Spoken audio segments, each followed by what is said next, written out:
আব্দুল কাদের জিলানী এত বড় বুজুর্গ, ওনার একজন মুরিদ ছিল। রাত্রিবেলা মুরিদ স্বপ্ন দেখছে। কি স্বপ্ন? স্বপ্ন দেখতেছে রাত্রিবেলা মুরিদ স্বপ্ন দেখে তার 70 বার তার স্বপ্ন দোষ হইছে। সত্যি স্বপ্ন যখন ভেঙে গেছে এক রাত্রিতে 70 বার স্বপ্ন দোষ, বুঝতে পারেন তো শরীরটা কেমন দুর্বল। স্বপ্ন দেখা যখন ঘুম থেকে জাগ্রত হয়েছে দেখে সত্যি তার 70 বারের মতো এক রাত্রির ভিতরে তার স্বপ্ন দোষ হয়েছে। আব্দুল কাদের জিলানী রাহমাতুল্লাহি আলাইহি মুরিদ ছিল। পরের দিন হুজুরের কাছে গেছে, স্বপ্নের বৃত্তান্ত বর্ণনা করবে। হুজুরের কাছে যাওয়ার সাথে সাথে হুজুর ডেকে ডেকে বলে, তুমি এসেছো আমার কাছে কি জানার জন্যে তোমার 70 বার স্বপ্ন ধ্বংস হয়েছে? হুজুর আপনি জানলেন কেমনে? আব্দুল কাদের জিলানী রাহমাতুল্লাহি আলাইহি বলেন, আল্লাহ আমাকে জানায় দিয়েছে তুমি কি আমাকে মহব্বত করো না? আমি একদিন তোমাকে নিয়ে মুরাকাবা মুসাহাদা করতেছিলাম। মুরাকাবা করে করে করে করে লোকে মাহফুজে গেলাম। সেখানে লোকে মাহফুজের মধ্যে গিয়ে দেখি তোমার জীবনে 70টা জিনার পাপ আছে, তুমি জাহান্নামী হবে, 70 বার জিনা করবে। আমি আমার রবকে ডেকে বললাম, আল্লাহ গো, আমার এই মুহিব্বিন এত বড় পাপিষ্ট হয়ে 70 বার জিনা করে যদি দুনিয়া থেকে বিদায় নিয়ে যায়, আল্লাহ জাহান্নামী হবে, আর আমি কেমনে তাকায় তাকায় দেখব? তুমি তো চাইলে তাকে 70 বারের জিনা থেকে বাঁচায় রাখতে পারো। ও প্রভু, এমন কোনো ক্ষমতা নাই যেটা তোমার হাতে নেই। আল্লাহ তুমি তো কোরআনের ভিতরে বলেছো, ওয়া আলা কুল্লি শাইইন কাদির।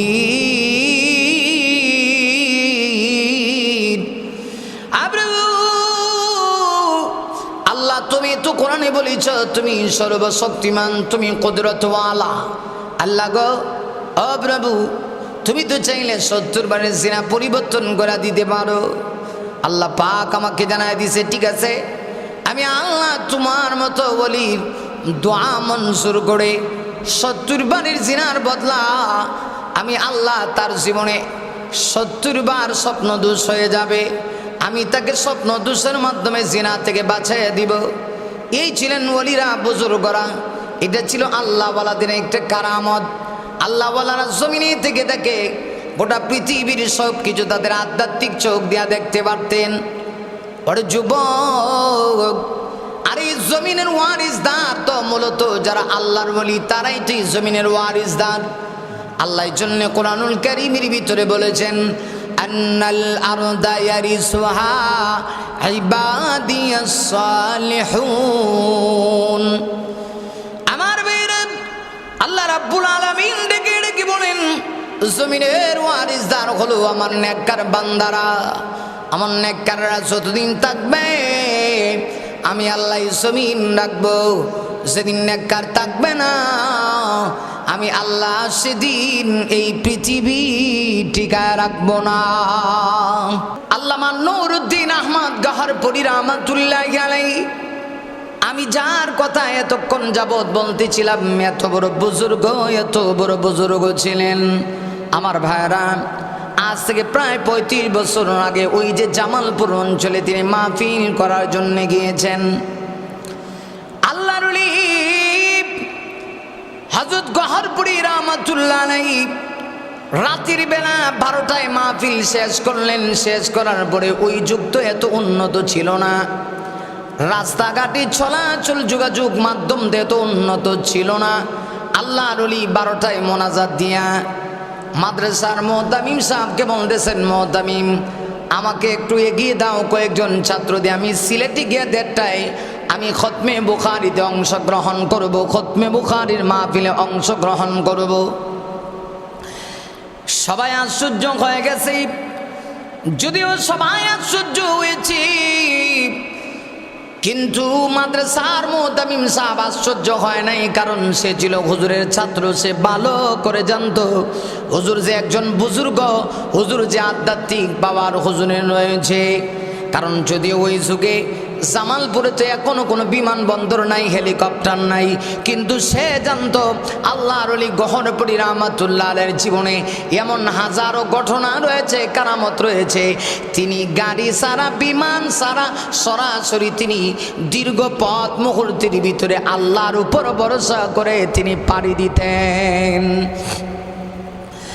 ভাইরা আমার, সবাই আশ্চর্য হয়ে গেছে, কি বলে হুজুর?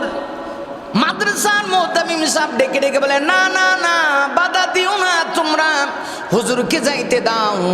মাদ্রাসার মুতামিম সাহেব একটা হারিকেন, তখনকার যুগে মানুষ হারিকেন জ্বালায়া মানুষ রাত্রিবেলা রাস্তা চলাচল করত, বৈদ্যুতিক ব্যবস্থাও তো ছিল না।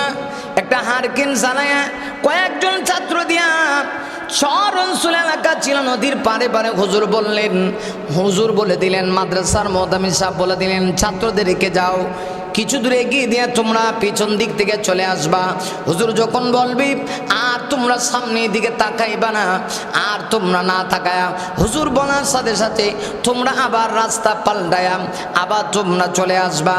এই কথা শুনে মাদ্রাসার ছাত্ররা হারিকেন হাতে নিয়ে হারিকেন জ্বালায় গহরপুরী রহমাতুল্লাহ আলাইহি নদীর চর অঞ্চলে কিছু দূরে এগিয়ে দিয়া হযরতজি গহরপুরী বললেন, বাবারা তোমরা চলে যাও। আমার মায়েরা, ছাত্র এবার রওনা হয়ে গেছে, হুজুরের পথে চলছেন। সারা রাত চলে গেল। পরের দিন সকালবেলা সিলেটে ফোন দিলেন। মাদ্রাসার বড় হুজুর ফোন দিয়া জিজ্ঞাসা করলেন, গহরপুরী হুজুরকে রাত্রিবেলা সিলেটে পৌঁছায় গেছিলেন কিনা? যেই মুহূর্তে ফোন দিয়েছে আওয়াজ এসেছে, হ্যাঁ সিলেটে গহরপুরী রাত্রিবেলা 1:30টার সময় এসে বুখারী শরীফের 10 দিয়েছেন, এমনকি বয়ান করেছেন, মোনাজাত দিয়েছেন। আহারে, এটা ছিল আল্লাহ ওয়ালাদের কারামত। আল্লাহ ওয়ালাদের কারামত সত্য। ওরে যুবক, এটা কিন্তু অস্বীকার করার মতো না।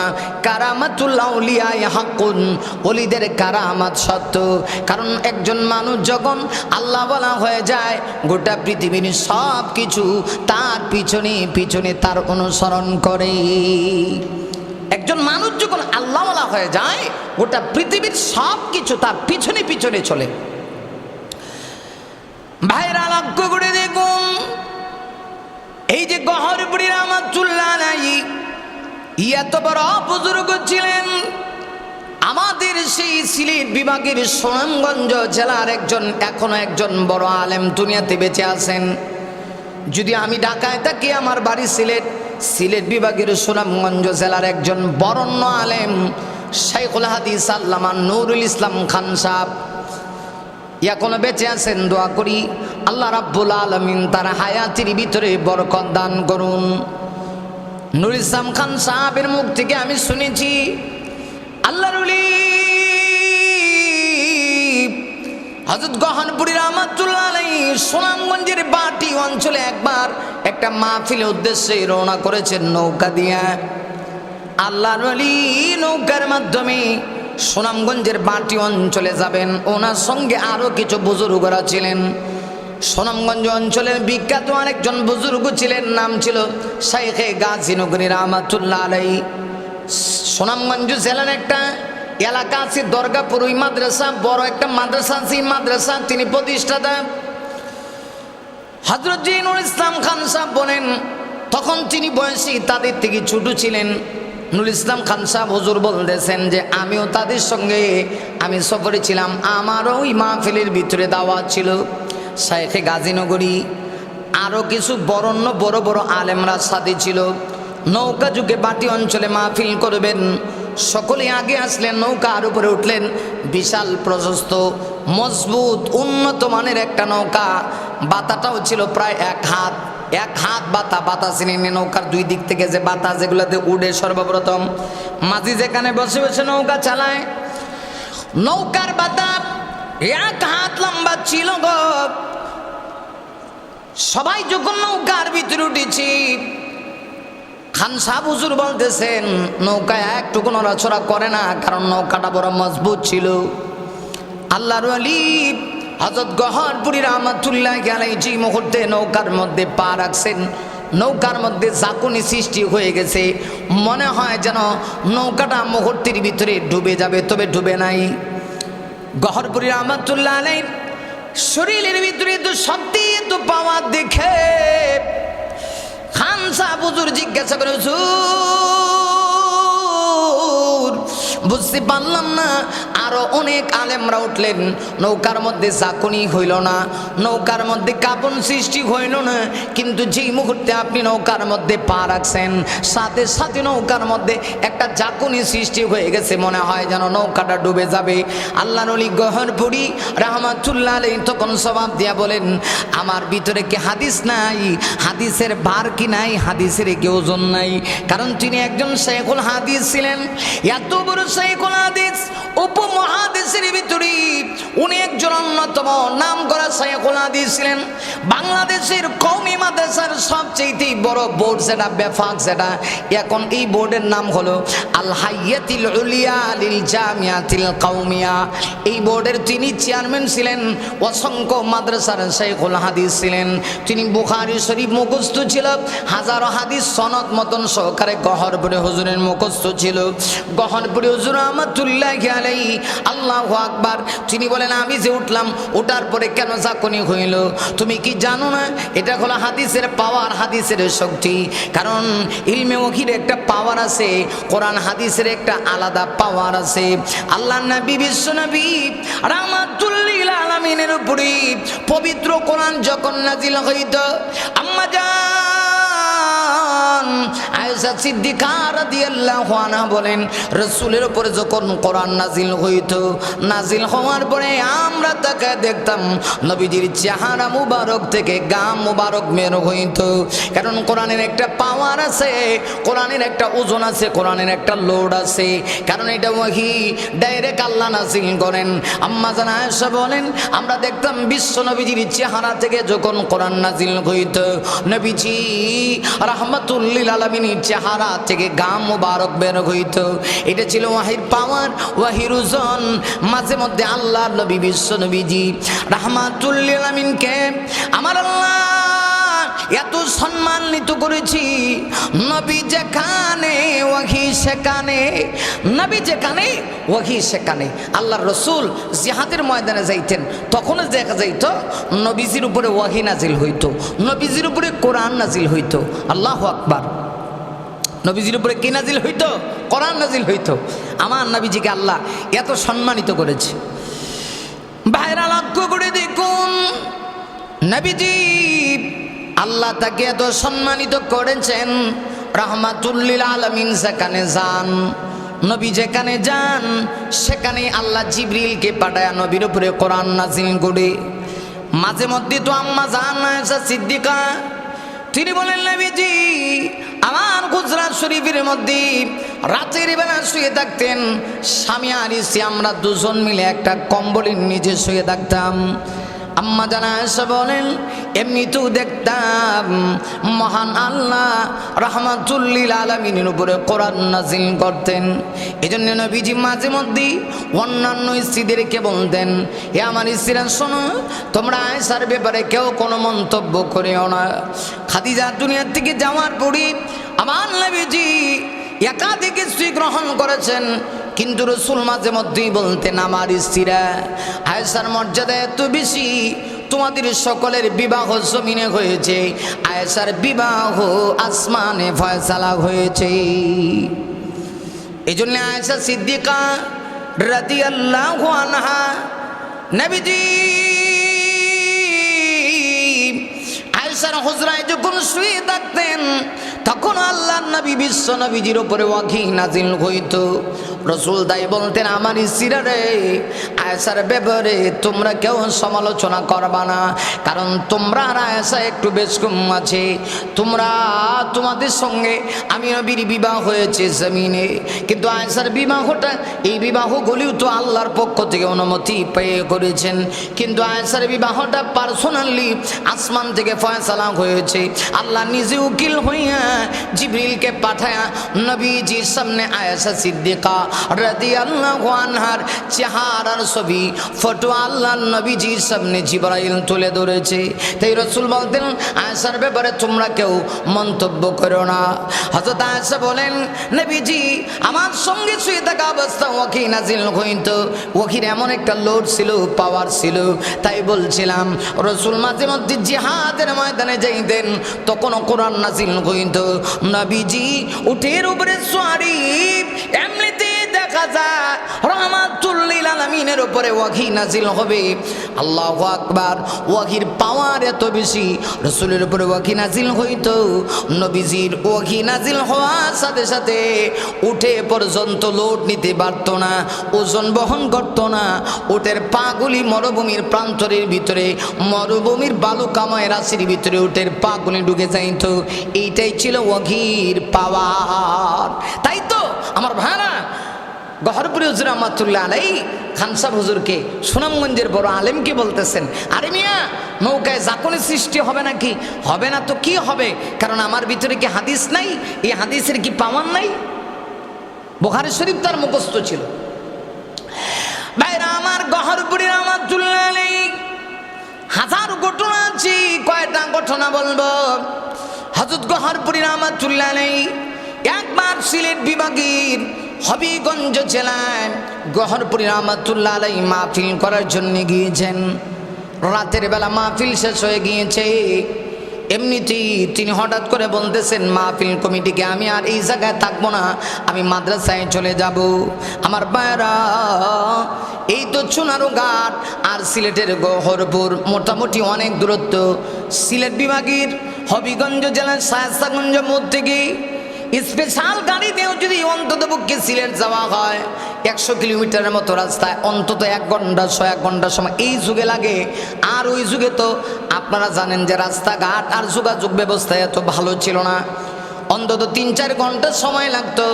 উন্নত মানের গাড়িও তো তখন পাওয়া যাইত না।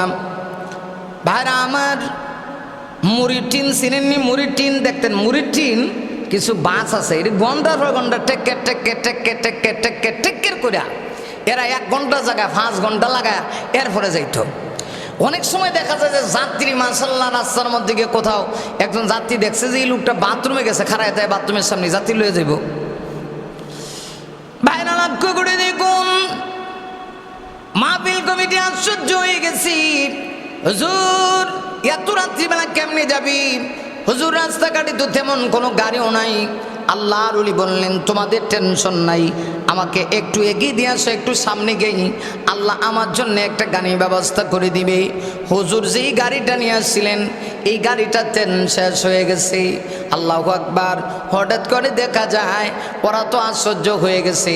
হুজুর বলতেছেন টেনশন নাই, আমি গাড়ি দিয়ে চলবো, আল্লাহ সাহায্য করবে। হুজুর ড্রাইভারকে বলতেছেন কিরি, হুজুর তেল নাই, গাড়ি কেমনে চলবে? তৈল নাই, তৈল ছাড়া তো গাড়ি চলতে পারে না। আল্লাহর ওলি গহরপুরি রহমাতুল্লাহ আলাইহি বললেন আল্লাহর উপর ভরসা করে গাড়ি স্টার্ট দাও। গাড়ি স্টার্ট দেওয়া হয়েছে। মুহূর্তের ভিতরে দেখা যায় ওরাও আশ্চর্য হয়ে গেছে, যে গাড়ি চলে না স্টার্ট দেওয়ার সাথে সাথে গাড়ি চলতে আরম্ভ হয়ে গেছে। আল্লাহর ওলি গহরপুরি রহমাতুল্লাহ আলাইহি ড্রাইভারকে বললেন শোনো, তুমি পিছনের দিক দিয়ে তাকাইবা না, তুমি চলতে থাকো চলতে থাকো। গহরপুরি রহমাতুল্লাহ আলাইহি এই কথা বলার সাথে সাথে গাড়ি চলতেছে বিরামহীন। আল্লাহর ওলি তেল ছাড়া গাড়ি চালায়া তিনি তার মাদ্রাসায় গিয়ে উপস্থিত হয়ে গেছেন।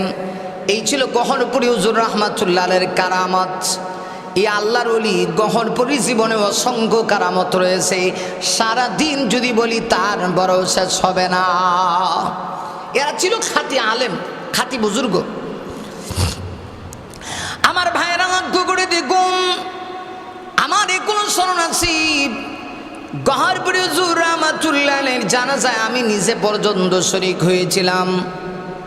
হুজুরের সিলেটে একটা গহরপুরে একটা মাদ্রাসা আছে, টাইটেল মাদ্রাসা, বড় মাদ্রাসা। আমি তখন অনেক ছোট। হুজুর যে বছর মারা যান মাত্র হাফেজ হয়ে আমি ক্লাস তাইসির জামাতের ভিতরে ভর্তি হয়েছি। আপনারা সহজে বুঝবেন। ক্লাস 6-এ আমি কওমি মাদ্রাসায় দরসে নাজামির ভিতরে আমি ভর্তি হয়েছি। আল্লাহর ওলি গহরপুরী রহমাতুল্লাহ আলাইহির ইন্তেকাল হয়ে গেল। পুরা সিলেটের মধ্যে একটা হইচই সৃষ্টি হয়ে গেছে। কারণ এত বড় বুজুর্গ, কিছু মানুষ দুনিয়া থেকে বিদায় নেওয়া যায়, আসমান জমিন তাদের জন্য কান্না করে। হাদিস শরীফের ভিতরে আল্লাহর নবী বলেন, বাকাতিস সামাওয়াতু ওয়াল আরদ। নবীজি হাদিসের ভিতরেই বলেছেন, কোন আল্লাহওয়ালা কোন ব্যক্তি যদি মারা যায়, আসমান জমিন তার জন্য কান্না করে। বন জঙ্গলের পশু পাখিরা পর্যন্ত তার জন্য কান্না করে। এমনকি রহমতের ফেরেশতারা পর্যন্ত তার জন্য কান্না করে। আল্লাহকে ডেকে বলে, আল্লাহ আবরু,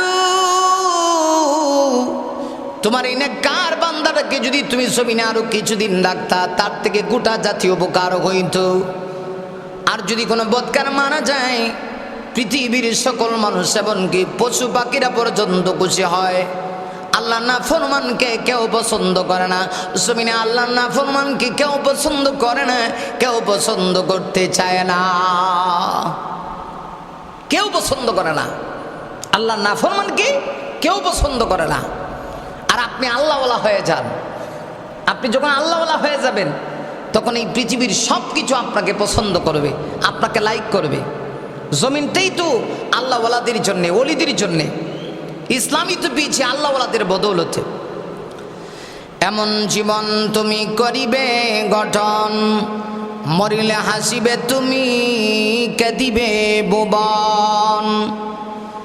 আরে যুবক, এজন্যই তো কবি বলি, এমন জীবন তুমি গঠন করো, যে জীবন গঠন করার কারণে মৃত্যুর সময় তুমি কান্না করবে, মৃত্যুর সময় তুমি হাসবে, পৃথিবীর সকল মানুষ তোমার জন্য কান্না করবে। এমন জীবন তুমি করিবে গঠন, মরিলে হাসিবে তুমি, কাঁদিবে ভুবন। কবি বলে, ওরে আল্লাহর বান্দা শোনো, এমন জীবন তুমি গঠন করো, মৃত্যুর সময় তুমি হাসতে হাসতে দুনিয়া থেকে যাবে, আর দুনিয়ার সকল মানুষ তোমার জন্য কান্না করবে। না না না, আর যদি তোমার জীবনে এমন না হয় গো, তুমি বড় হতভাগ্য, দুনিয়া থেকে যাওয়ার সময় তুমি কাঁদবে, পৃথিবীর সকল মানুষ তোমার জন্যে, তুমি দুনিয়া থেকে যাওয়ার কারণে হাসবে। আমি নিজে গহরপুরী রহমাতুল্লাহ আলাইহির জানাজায় শরীক হয়েছি। সিলেট শহর থেকে নিয়ে গহরপুর এলাকা পর্যন্ত লুকে লুকারণ্য হয়ে গেছে। আমি যে শুধুমাত্র আপনাদেরকে শোনাচ্ছি তা না, আপনার যাচাই বাছাই করে দেখবেন। গহরপুর এলাকায় গিয়ে আপনারা জিজ্ঞাসা করবেন, আল্লাহর ওলি যখন ইন্তেকাল হয়ে গেল, মনে হয় যেন আসমান জমিনের মধ্যে একটা নাড়া পড়ে গেছে। হায়, জানাজার ভিতরে এত লোক হয়েছে, শুধুমাত্র মানুষ হয়েছে তা না, মানুষ দেখা যাচ্ছে, অনেক মানুষ গাছের ডালে পর্যন্ত গিয়া দাঁড়াইছে, জায়গা হয় না। আমি শুনেছি অনেকেই বলেছে গহরপুরী রহমাতুল্লাহ আলাইহির জানাজায় নাকি ফেরেশতা পর্যন্ত হাজির হয়ে গেছে। আমি নিজের কানে শুনছি, অনেকে বলছে মনে হয় আল্লাহর রহমতের ফেরেশতা হাজির হয়ে গেছে। মনে হয় শুধু ফেরেশতা হাজির হয়েছে তা নাই গো, অনেক জিন নাকি তার জানাজার নামাজে হাজির হয়েছে। হাজির তো হবে। হযরত জি গহরপুরী রহমাতুল্লাহ আলাইহি তিনি শুধু মানুষদেরকে পড়াইতেন তা না, আমরা শুনেছি যাদের কাছে শুনেছি, যারা হুজুরের একান্ত শাগরিদ, হুজুরের কাছে বুখারী পড়েছে, তারা বলতো হুজুর মাঝে মধ্যে আমাদেরকে বুখারী শরীফ পড়ায়া তিনি বের হয়ে যাইতেন, আর বলতেন তোমাদেরকে শুধু পড়াই তা না, আমি আরেকটা জাতি অর্থাৎ জিন জাতিকেও আমার পড়াইতে হয়। গহরপুরী রহমাতুল্লাহ আলাইহি জিন জাতিকেও তিনি বুখারী শরীফ পড়াইতেন। এরাই ছিল আমাদের আল্লাহওয়ালা বুজুর্গ। আমার ভাইরা, অসংখ্য অগণিত ঘটনা গহরপুরী রয়েছে। হযরত গহরপুরী রহমাতুল্লাহি আলাইহি মাঝে মধ্যে এমন হইতো, খেওয়ার কাছে যখন তিনি যাইতেন, নদী পার হওয়া লাগে, নদী পার। আল্লাহর ওলি একদিন মাহফিল কইরা সিলেট এলাকার একটা থানার নাম হলো বালাগঞ্জ থানা। আমার ভাইরা, সিলেট যারা গিয়েছেন তারা বলতে পারবেন। ভাইরা আমার, সিলেটের একটা থানা, যে থানার নাম হলো বালাগঞ্জ থানা। এই বালাগঞ্জ থানায় যখন তিনি মাহফিল করার জন্য যাবেন, মাঝখানে নদী, খেওয়া আছে, খেওয়া গুদারা ফারিদা অনলাইন, গুদারা বুঝেননি, গুদারা ফারিদা অনলাইন। আল্লাহর ওলি গহরপুরি রহমাতুল্লাহ আলাইহি যখন গেলেন, খেওয়ার মধ্যে মাঝি নাই, নৌকা ওই পারে কেমনে নদী পার হইবেন। সাথী তার সাগরি ছিল, মুহিব্বিন ছিল। হুজুর কেমনে পার হইবেন? আল্লাহর ওলি ডাক দিয়ে বলেন, তোমরা আল্লাহর উপর ভরসা করে চোখ বন্ধ করে ফেলো, যতক্ষণ পর্যন্ত আমি তোমাদেরকে চোখ খুলতে না বলবো গো, ততক্ষণ পর্যন্ত তোমরা চোখ খুলবে না। ওনার মুহিব্বিন সাগরিদরা বলে, আমরা হুজুরের কথা শুনে চোখ বন্ধ করছি। কিছুক্ষণ পরে হুজুর বললেন, চোখ খুলে ফেলো। যেমনি চোখ খুলে ফেলেছি, দেখি আমরা নদী পার হয়ে আল্লাহর ওলির সঙ্গে আমরা আমাদের গন্তব্যে পৌঁছে গেছি। হাজারো ঘটনা গহরপুর হুজুর রহমাতুল্লাহ আলাইহির কারামাতুল আউলিয়া, ওলিদের কারামত, এগুলো অবিশ্বাস করার মতো কিচ্ছু নাই। ওলিরা আল্লাহর বন্ধু, আল্লাহর বন্ধু যারা হয় তাদের ব্যাপারে আমার আল্লাহ কোরআনের ভিতরে ঘোষণা দিয়েছেন, আলা ইন্না আউলিয়া আল্লাহি লা খাউফুন আলাইহিম ওয়ালা হুম ইয়াহজানুন। ভাইরা, আল্লাহ রাব্বুল আলামিন বলেন, সাবধান জেনে রাখো, নিশ্চয়ই যারা আমার বন্ধু, আমার যারা বন্ধু, আমার যারা আউলিয়া, ওলি শব্দের বহু বচন হলো আউলিয়া। আল্লাহ বলেন, লা খাউফুন আলাইহিম, তাদের উপরে কোনো ভয় নাই গো, ওয়ালা হুম ইয়াহজানুন, এদের কোনো চিন্তা নাই। আল্লাহ ওয়ালাদের দুনিয়াতেই কোনো ভয় নাই, টেনশন নাই, এমনকি পরকালেও তাদের কোনো টেনশন নাই।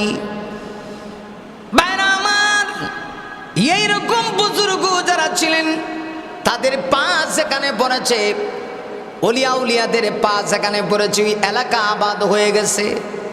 কিছু বুজুর্গ তো এমন ছিলেন, দুনিয়াতে বৈশা তারা যদি আসমানের দিকে তাকাইছে, টাস টাস করে আসমানের দরজাগুলি খুলে গেছে। এটা কি তাদের ব্যক্তিগত পাওয়ার? না না না, এটা তাদের ব্যক্তিগত পাওয়ার না, আল্লাহ প্রদত্ত পাওয়ার। আল্লাহর শক্তির সঙ্গে, আল্লাহ প্রদত্ত শক্তির সঙ্গে পৃথিবীর কেউ মোকাবেলা করে পারে না গো।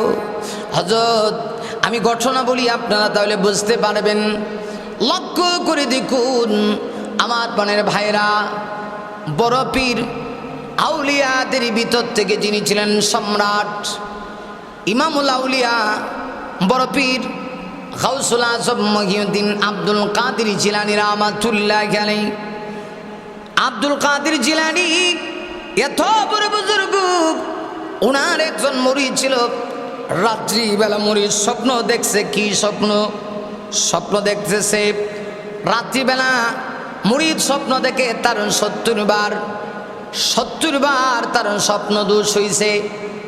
সত্যি স্বপ্ন যখন ভেঙে গেছে, এক রাত্রিতে 70 বার স্বপ্ন দোষ, বুঝতে পারেন তো শরীরটা কেমন দুর্বল। স্বপ্ন দেখা যখন ঘুম থেকে জাগ্রত হয়েছে, দেখে সত্যি তার 70 বারের মতো এক রাত্রির ভিতরে তার স্বপ্ন দোষ হয়েছে। আব্দুল কাদের জিলানী রাহমাতুল্লাহ আলাইহির মুরিদ ছিল। পরের দিন হুজুরের কাছে গেছে, স্বপ্নের বৃত্তান্ত বর্ণনা করবে। হুজুরের কাছে যাওয়ার সাথে সাথে হুজুর ডেকে ডেকে বলে, তুমি এসেছো আমার কাছে কি জানার জন্যে তোমার 70 বার স্বপ্ন ধ্বংস হয়েছে? হুজুর আপনি জানলেন কেমনে?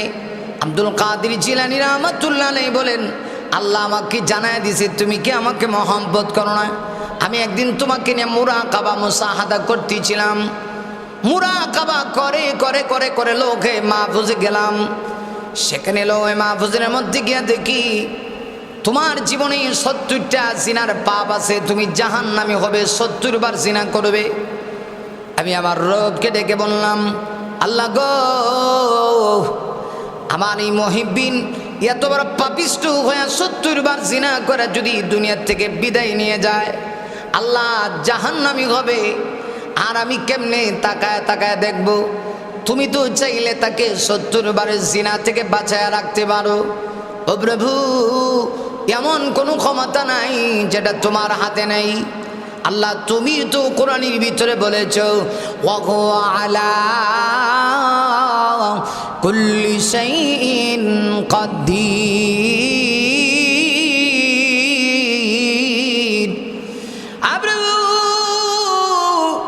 আল্লাহ, তুমি তো কোরআনে বলেছ তুমি সর্বশক্তিমান, তুমি কুদরতওয়ালা। আল্লাহ গো, ও প্রভু, তুমি তো চাইলে 70 বারের জিনা পরিবর্তন করে দিতে পারো। আল্লাহ পাক আমাকে জানায় দিছে, ঠিক আছে, আমি আল্লাহ তোমার মতো বলি দোয়া মঞ্জুর করে 70 বারের জিনার বদলা আমি আল্লাহ তার জীবনে 70 বার স্বপ্ন দোষ হয়ে যাবে, আমি তাকে স্বপ্ন দোষের মাধ্যমে জিনা থেকে বাঁচাইয়া দিব। এই ছিলেন ওলিরা, বুজুর্গরা। এটা ছিল আল্লাহওয়ালাদের একটা কারামত। আল্লাহওয়ালারা জমিনে থেকে দেখে গোটা পৃথিবীর সব কিছু তাদের আধ্যাত্মিক চোখ দিয়া দেখতে পারতেন। ওরে যুবক, আর এই জমিনের ওয়ারিসদার তো মূলত যারা আল্লাহর ওলি, তারাই তো এই জমিনের ওয়ারিসদার। আল্লাহর জন্য কোরআনুল কারীমের ভিতরে বলেছেন আন্নাল আরদা ইয়ারিসুহা ইবাদিয়াস সালিহুন। আমার ভাইরা, আল্লাহ রাব্বুল আলামিন ডেকে ডেকে বলেন জমিনের ওয়ারিসদার হলো আমার নেককার বান্দারা। আমার নেককাররা যতদিন থাকবে আমি আল্লাহ জমিন রাখবো। যেদিন নেককার থাকবে না, আমি আল্লাহ সেদিন এই পৃথিবী টিকায় রাখবো না।